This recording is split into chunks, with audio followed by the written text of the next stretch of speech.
तुम्ही पाहत आहात MCN न्यूज मराठी।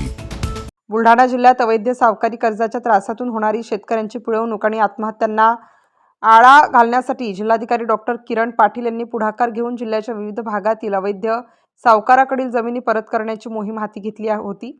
या मोहिमेअंतर्गत ज्या शेतकऱ्यांना त्यांच्या जमिनी परत मिळाल्या त्यांनी जिल्हाधिकाऱ्यांची भेट घेऊन त्यांचा सत्कार करून आभार व्यक्त केले। जिल्हाधिकारी आमच्यासाठी देवदूतच असल्याची भावना देखील शेतकऱ्यांनी यावेळी व्यक्त केली। MCN न्यूज मराठीकरिता रवी शेगोकार, बुलढाणा। माझा समाज आहे गाडीवाला व्यक्ती समाज, रोडवर काम करणं, खड्ड्यात काम करणं, दगड फोडला नाही। औषध आमच्याकडून झालं नसतं, पण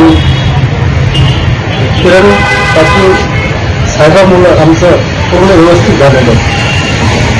किरण आमच्या ताब्यात मिळालं। मी वैष्णवी कैलास खोले, आमची शेती ही सावकाराकडे गावाने ठेवलेली होती आणि त्यामुळे माझ्या आईने आत्महत्या केलेली होती आणि बाबा पण तेच करणार होते। पण सावकारी कायदा 2014 याच्या अंतर्गत आमची केस चालू होती आणि ताबा आणि सातबारा आमच्या नावावरती आहे। आणि किरण पाटील साहेब यांचे खूप खूप धन्यवाद की त्यांनी सहकार्य केले। मी कैलास किसन ढोले, राहणार औदा, तालुका नांदुरा, जिल्हा बुलढाणा। मी अवैध सावकारीच्या जाता म्हणजे याच्यामध्ये माझी जमीन गहाण ठेवली होती आणि 2014च्या कायद्याअंतर्गत मी DDR बुलढाणा यांच्याकडे तक्रार दाखल केली होती आणि त्या तक्रारीच्या अनुषंगाने चौकशी होऊन मला माझ्या जमिनीचे म्हणजे निकाल माझ्या बाजूने झाला।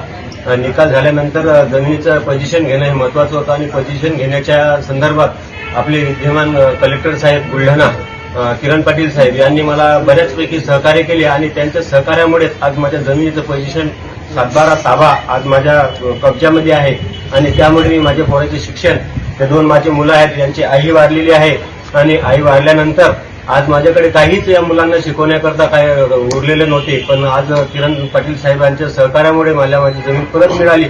त्यांच्यामुळे मी माझ्या म्हणजे सर्व शेतकरी बांधवांच्याकडून आभार मानतो आणि असेच बाकी शेतकऱ्यांना बी ते सहकार्य करतील हेच त्यांच्याकडून अपेक्षा बाळगतो।